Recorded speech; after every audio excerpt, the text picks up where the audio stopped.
Primeiramente, bom dia, boa tarde ou boa noite, dependendo do horário em que você estiver me assistindo. Meu nome é Flávia, eu sou aluna do Colégio Interativo na Unidade de São Carlos e eu vim hoje, por meio dessa apresentação, conversar um pouquinho a respeito do livro Memórias Póstumas de Brás Cubas e também tratar a respeito do seu autor Machado de Assis. Nesse nosso primeiro slide, eu trouxe a dedicatória do livro e algumas capas que a gente vai conversar daqui a pouquinho a respeito delas. Quanto à dedicatória, ela diz o seguinte: ao verme que primeiro roeu as frias carnes do meu cadáver, dedico como saudosa lembrança essas memórias póstumas. Brás Cubas. Eu inseri ela aqui porque foi uma das coisas que mais me chamou a atenção assim que eu comecei a leitura do livro. Quanto a essas capas, são 12 capas de edições publicadas aqui no Brasil e que eu trouxe só como forma de curiosidade sobre quantas edições já foram publicadas aqui no Brasil do livro. E lógico que essas 12 não são as únicas. Falando sobre o meio internacional agora, o livro já foi traduzido para diversos idiomas, incluindo alemão, francês, croata, italiano, inclusive em inglês. Eu digo inclusive porque recentemente a gente recebeu a notícia de que uma nova tradução do livro foi publicada e esgotada em apenas um dia, né? Foi disponibilizada e esgotada. Isso ganhou as manchetes de diversos jornais, revistas, plataformas online, páginas no geral. E eu separei 4 que ganharam aqui a internet brasileira e que disseram o seguinte: nova tradução de Memórias Póstumas de Brás Cubas vira febre no Zewa. O fôlego novo de Brás Cubas no meio literário internacional. Nova tradução de Memórias Póstumas tem edição esgotada no Zewa. E, por último, Machado de Assis, sucesso no Zewa. Antes de a gente conversar a respeito do livro de fato e fazer uma análise sobre ele, vamos conversar sobre o autor, o Machado de Assis. Vamos conhecer um pouco sobre sua vida, sobre suas características de escrita, enfim. Começando pela vida, Machado de Assis nasceu no Rio de Janeiro em 1839 e veio a falecer em 1908, com 69 anos. Ele escreveu desde poesias e contos até romances e crônicas, totalizando, em média, 600 crônicas, mais ou menos. Machado é considerado o pai do realismo brasileiro. É impossível a gente tratar sobre o realismo brasileiro sem citar Machado de Assis, assim como também é impossível falar sobre Machado de Assis sem citar a sua importância no realismo brasileiro. Toda essa relação entre o realismo e o Machado de Assis a gente vai estudar, conversar um pouquinho mais a respeito nos próximos slides. Sobre sua vida pessoal, de fato. Bom, Machado de Assis era filho de Francisco José de Assis e de Maria Leopoldina. Maria Leopoldina veio de Portugal para o Brasil e o pai era filho de ex-escravos.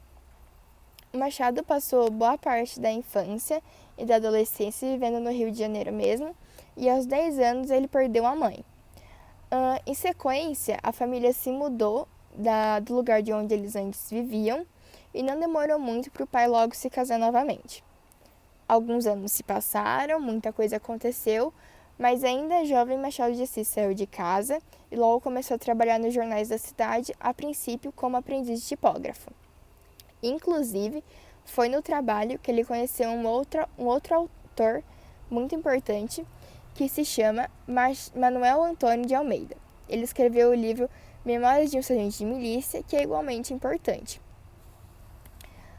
Machado continuou escrevendo e publicando suas obras, mas olhando a sua carreira no geral, a gente dá destaque para 2 anos, 1872 e 1881.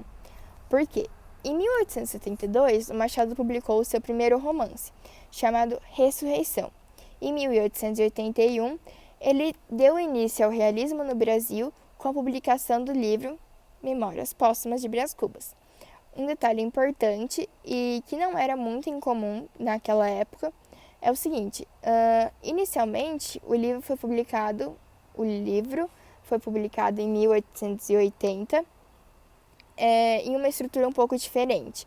Ele foi publicado no formato de folhetins em uma revista, e depois, no ano seguinte, ele foi publicado como um livro.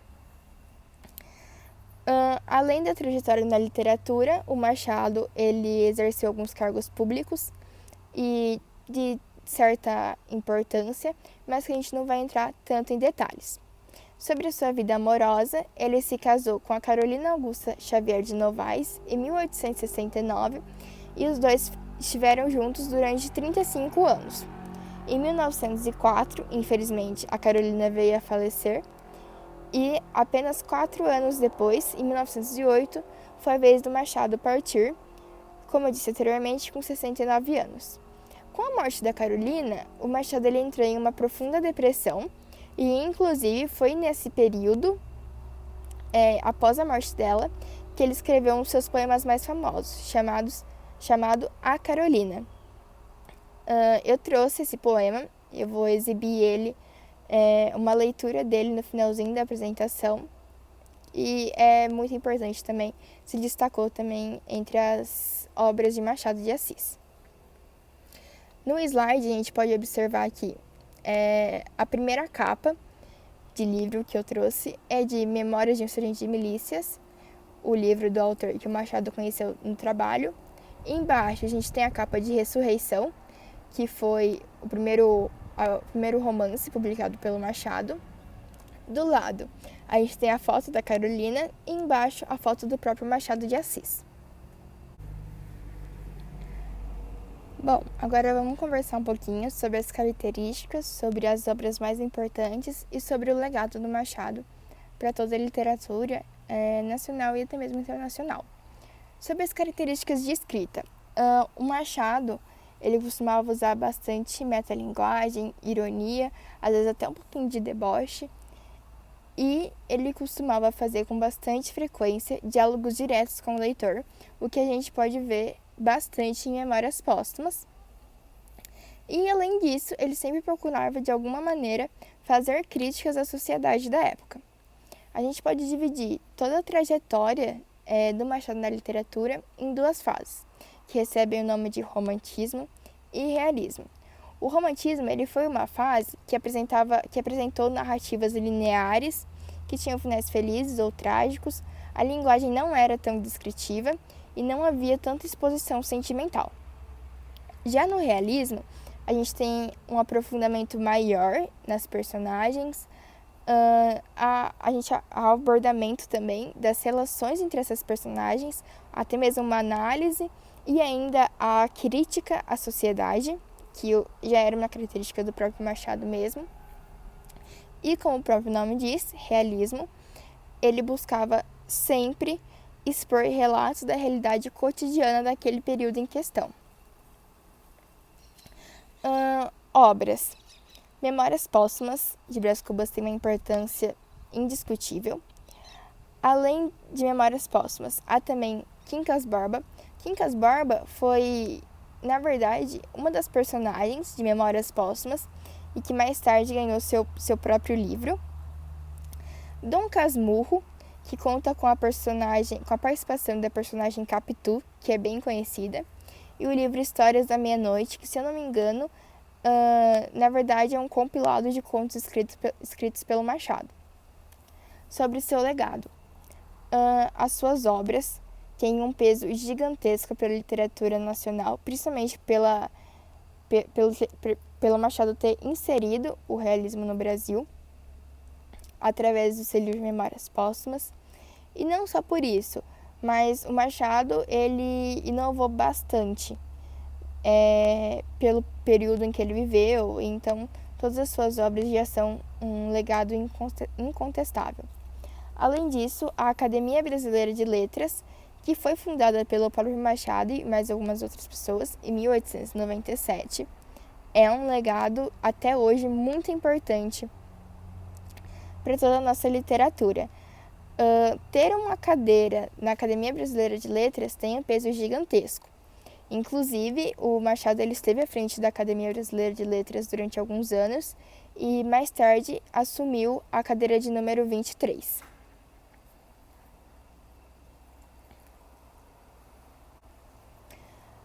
Antes de a gente tratar sobre o contexto do livro e sobre fazer uma análise sobre o mesmo, vamos vou passar agora um pouquinho uma curta sinopse sobre o livro para a gente se contextualizar e entender melhor, etc.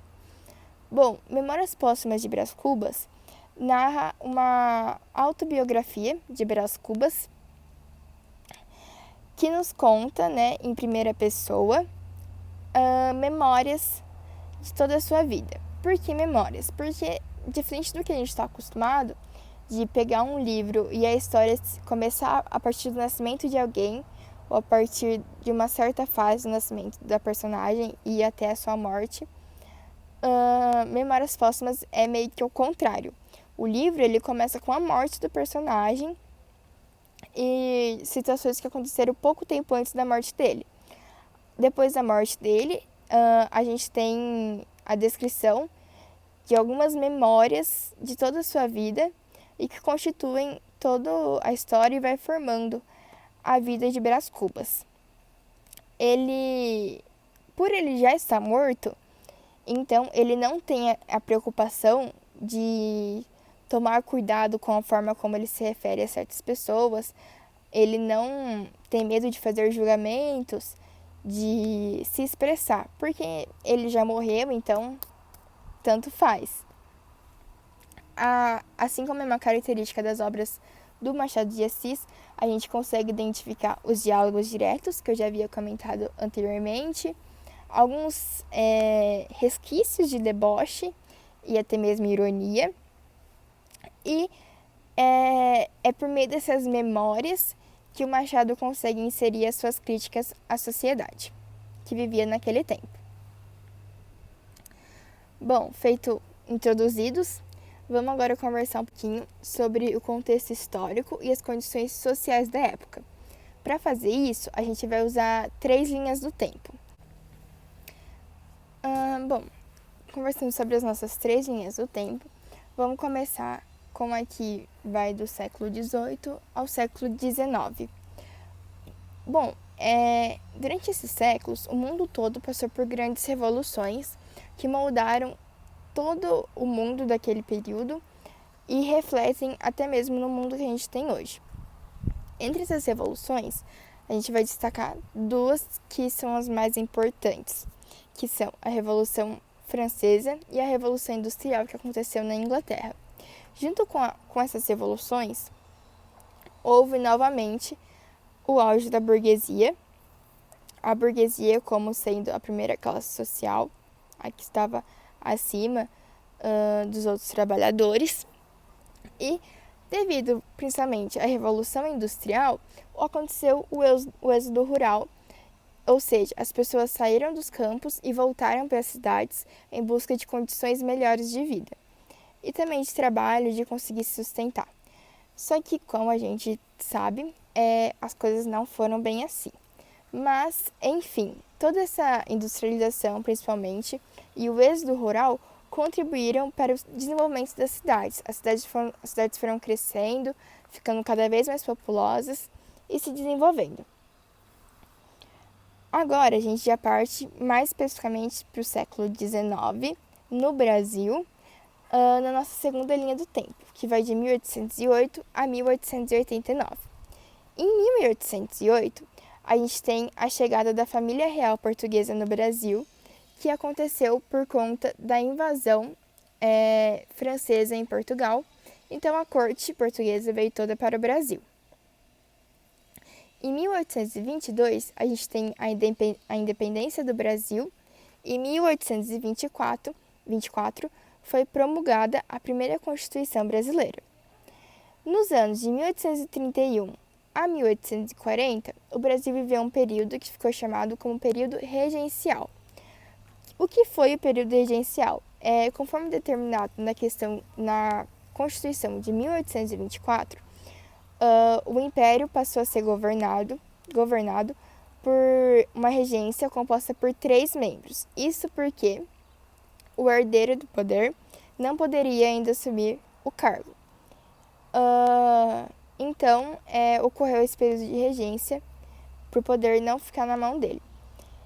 Entretanto, ao longo desses anos, de 31 a 40, o número de membros na regência diminuiu e até mesmo a idade necessária para assumir o poder também foi diminuída, até mesmo para que o herdeiro não tivesse que esperar mais tanto tempo para finalmente assumir o poder.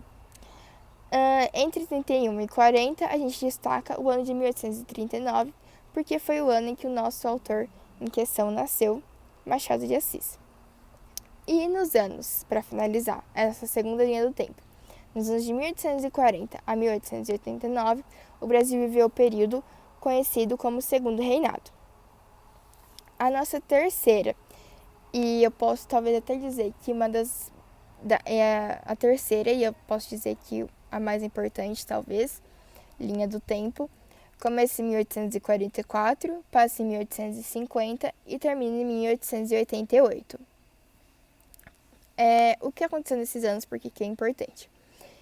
Em 1884, a industrialização começou a alcançar o Brasil. Então, houve a construção das ferrovias, foram construídas as primeiras estradas de ferro e também houve a mecanização dos engenhos de açúcar. Ou seja, a industrialização no geral começou a finalmente chegar no Brasil. Já em 1850, houve a criação de uma lei que estabeleceu algumas medidas que tentavam, de alguma forma, formar uma repreensão ao tráfico de africanos no Império. E em 1888, o último ano da nossa linha do tempo, foi criada a Lei Áurea, que proibia de vez a escravidão no Brasil. Só que a gente sabe que essa escravidão não teve fim assim tão imediato. Agora vamos conversar um pouquinho mais em específico sobre a economia e a sociedade do Brasil Império. A economia, ela só foi ser industrializada, como eu disse anteriormente, em 1844. Antes disso, a economia girava principalmente em torno das plantações de cana-de-açúcar, algodão, cacau e mais tarde, principalmente, café. Já a sociedade, ela era patriarcal e escravocrata. Essa questão da sociedade escravocrata, a gente consegue perceber bem no livro Memórias Póstumas, porque logo no início, a gente tem um trecho em que Brás Cubas relata um pouquinho da sua relação com os escravos da casa. E é exatamente esse trechinho que a gente vai dar uma olhada agora. Brás Cubas diz o seguinte: desde os 5 anos merecera eu a alcunha de menino diabo, e verdadeiramente não é outra coisa. Fui dos mais malignos do meu tempo, arguto, indiscreto, traquinas e voluntarioso. Por exemplo, um dia quebrei a cabeça de uma escrava, porque me negaram uma colher do doce de coco que estava fazendo, e, não contente com o malefício, deitei um punhado de cinza ao tacho, e, não satisfeito da travessura, fui dizer à minha mãe que a escrava que estragara o doce por pirraça, e eu tinha apenas 6 anos. Prudêncio, um moleque de casa, era o meu cavalo de todos os dias. Punha as mãos no chão, recebia um cordão nos queixos, à guisa de freio, eu trepava-lhe ao dorso com uma varinha na mão, fustigava-o, dava 1000 voltas a um e outro lado, e ele obedecia, algumas vezes gemendo, mas obedecia sem dizer palavra, ou, quando muito, um ainhanhô, ao que o retorquia, cala a boca, besta. O Prudêncio, ele aparece novamente do meio para o final do livro, mais ou menos. Ele tem uma rápida participação em que o Brás Cubas reencontra com o Prudêncio, já como um escravo livre, mas são só essas partes mesmo. E aqui a gente consegue perceber bem como é que a coisa funcionava. Já contextualizados, vamos agora fazer uma análise sobre a obra. Quanto ao narrador, o livro é narrado em primeira pessoa por um narrador personagem. Quanto à análise estrutural, o livro ele é composto por 60 capítulos, mais ou menos, e em média, isso vai depender muito da edição do livro, mas em média 200, 300 páginas, mais ou menos. Lógico que depende da edição, das dimensões do livro, enfim. Como eu já disse anteriormente, Lá no comecinho, não é uma narrativa linear. Então, a gente tem muitas variações. A respeito das variações quanto aos capítulos, elas são nítidas e muito frequentes. Então, no livro você tem capítulos que ocupam 2, 3 ou 4 páginas e também tem capítulos que são compostos por 1 ou 2 parágrafos. Tem essa grande variação. A respeito dos personagens, vamos começar por Brás Cubas. O Brás Cubas, ele é a personagem principal e também é o narrador de todo o nosso livro. Os pais de Brás Cubas, eles não aparecem tanto assim no livro, mas entre o pai e a mãe, quem mais se destaca é o pai. Porque o Brás, ele comenta só logo no começo da história um pouquinho sobre a mãe. Comenta também nesse início sobre o pai, só que a gente ainda tem a participação do pai em outras partes, em outras memórias, por assim dizer. E ele sempre dizia ele diz logo no início, que o pai era o seguinte: o pai era quem passava a mão na cabeça dele, falando da nossa forma popular. Porque normalmente o pai só corrigia o Brás Cubas quando estava em um momento com alguma pessoa perto e que era necessário corrigir, mas não porque ele achava que era necessário corrigir, mas porque a situação em que X coisa acontecia era necessária uma correção. Mas aí logo em seguida, quando alguém virava as costas, o pai vinha e agradava o filho novamente. Fora essa situação, há também no meio do livro mais ou menos, quando o pai de Brás Cubas tenta colocá-lo em um cargo público e casá-lo também com a Virgília, que é uma outra personagem que a gente vai conversar daqui a pouquinho. Sabine e Cotrim são respectivamente a irmã e o cunhado de Brás Cubas. Eles não aparecem tanto, não têm uma grande relevância para a história. A Sabine, ela aparece um pouco no começo do livro, mas a Sabine e o Cotrim, eles vêm aparecer juntos mais do meio para o final da história, e também não é uma participação assim tão relevante para a história no geral. O Quincas Borba é uma personagem que ganhou o seu próprio livro, como eu já comentei, e ele era um amigo de infância do Brás Cubas. Eles perdem o contato, mas quando eles já estão adultos, por acaso eles se reencontram. E o Quincas Borba está numa situação muito diferente. Ele está vivendo uma vida bem mais humilde e, inclusive, quando eles se reencontram nessa primeira vez, o Quincas Borba rouba inclusive um relógio do Brás Cubas. E no capítulo em que isso acontece, se eu não me engano, no capítulo seguinte, o Brás, ele discorre bastante a respeito dessa situação.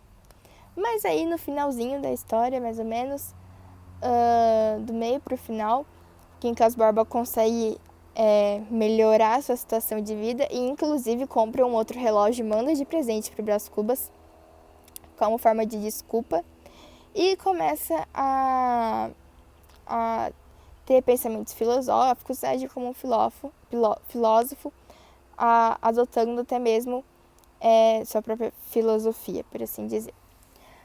A Marcela, ela é o primeiro amor do Brás Cubas, o primeiro relacionamento amoroso. Porque a gente não pode dizer que houve de fato amor, principalmente por parte dela. Inclusive, há um trecho do livro em que ele diz: o amor de Marcela durou 11 meses e 15 contos de réis, ou 15 contos de réis e 11 meses, algo assim. Mas, enfim, o que ele queria dizer o amor dela durou até o dinheiro dele.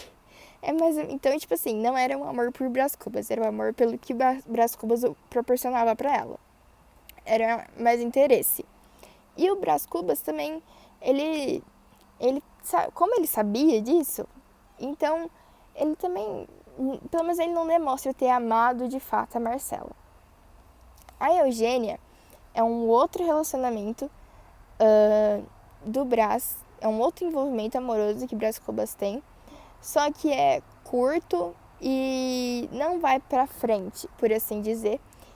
E principalmente porque ela era coxa e por outras situações que aconteceram. A Virgília, ela é uma personagem que aparece muitas e muitas e muitas vezes nas memórias de Brás Cubas, ela está sempre envolvida. E a gente pode dizer que ela foi o grande amor de Brás Cubas, e o que é muito engraçado, pelo seguinte, eu disse no começo desse slide que em um momento o pai de Brás Cubas quis casá-lo com Virgília. Só que até esse ponto era um casamento forçado e eles não chegaram a desenvolver um certo afeto um pelo outro. Então, quando a Virgília abandona o Brás Cubas para se casar com o Lobo Neves, ele, pra ele tanto fez, tanto ele não se importou tanto porque tanto ele quanto ela não tinham uma certa afeição um pelo outro. Só que anos mais tarde, quando eles se reencontram, a Virgília e o Brás Cubas começam a ter um relacionamento às escondidas. Ou seja, a Virgília começa a trair seu marido Lobo Neves com o Brás Cubas. E o Brás até tenta convencê-la a fugir, só que aí ela também tinha sua certa afeição pelo seu status social e também havia seu filho, então eles começam a se encontrar às escondidas, continuam a se encontrar dessa forma. Eulália, ou Inhalolô, eu não tenho certeza se eu pronunciei da forma correta, é um dos últimos envolvimentos amorosos do Brás Cubas, só que também não é um relacionamento que vai assim tão para frente, não se desenvolve tanto, até mesmo porque ela morre não tanto tempo depois deles se conhecerem, e na verdade a irmã do Brás Cubas estava por trás desse relacionamento. Então eles não envolveram tanto afeto nem nada. O Lobo Neves, ele foi o marido de Virgília e ele tinha até que certa afeição pelo Brás Cubas. Ele até tinha uma amizade, por assim dizer. E a dona Plácida era quem cuidava da casa onde Brás Cubas e Virgília se encontravam às escondidas. Então era ela quem acobertava os encontros deles. Como eu vou tratar mais à frente, o livro ele ganhou um filme chamado Memórias Póstumas e eu trouxe a imagem dos atores que interpretaram alguns dos personagens do livro. A gente teve o Marcos Caruso interpretando Quincas Borba, o Reginaldo Faria e o Petrônio Gontijo, não tenho certeza se pronunciei corretamente, ambos interpretando Brás Cubas em fases diferentes da vida. A Vietia Zangrande, não tenho certeza também se pronunciei corretamente, foi quem deu vida a Virgília, e a Sônia Braga foi quem interpretou a Marcela. Visão crítica, o que eu achei do livro. No geral, foi um livro que eu gostei bastante, apesar de ser uma linguagem bem mais complicada por conta da época que foi escrita e etc. Mas eu gostei bastante do livro. E uma coisa que ficou muito na minha cabeça foi que, mesmo que você leia o livro e não goste da história, de certa forma você vai sair com uma bagagem. Porque Machado de Assis, o autor, e ele coloca na personagem muitas referências, muitas referências, sejam a pensadores, a filósofos, a obras, a livros no geral. Então, há muitas referências a todo momento. E então, querendo ou não, na hora que você acaba de ler o livro, você construiu uma pequena bagagem de conceitos, ideias, enfim. Mas, no geral, foi um livro que eu gostei bastante. No início, eu não curti tanto assim. Não sei se é porque a linguagem estava mais puxadinha. Mas aí, são certas palavras com o decorrer da história você consegue entender o que significam. Ou se não, é só dar uma olhadinha no dicionário e você já encontra o significado e já consegue continuar a leitura. Mas, no geral, foi um livro que eu gostei bastante, que eu leria novamente e também recomendaria para outras pessoas. curiosidades sobre o autor e sobre a obra. A Machado de Assis foi um dos primeiros escritores a traduzir o conto O Corvo, do Edgar Allan Poe, e também a traduzir Os Trabalhadores do Mar, de Victor Hugo. Ele gostava bastante de xadrez, inclusive ele participou do primeiro campeonato brasileiro de xadrez e ficou em terceiro lugar. Ele teve uma única irmã que morreu quando era criança ainda, em decorrência de sarampo, e, assim como Fernando Pessoa, também usou alguns pseudônimos para assinar certas obras, principalmente crônicas. Inclusive, ele já chegou até mesmo a usar o pseudônimo de Platão. E, como eu disse no slide anterior, Memórias Póstumas de Brás Cuba virou o filme Memórias Póstumas, que foi lançado em 2001 sob a direção e produção de André Klotzel. Acho que eu pronunciei corretamente. Bom, eu vou apresentar agora um pequeno trailer do filme e também uma leitura do soneto, do poema que o Machado escreveu para sua esposa, a Carolina, que eu comentei lá atrás nos primeiros slides. Para finalizar, aqui estão as referências que eu usei para construir o trabalho. Espero que tenha gostado e até o próximo trabalho.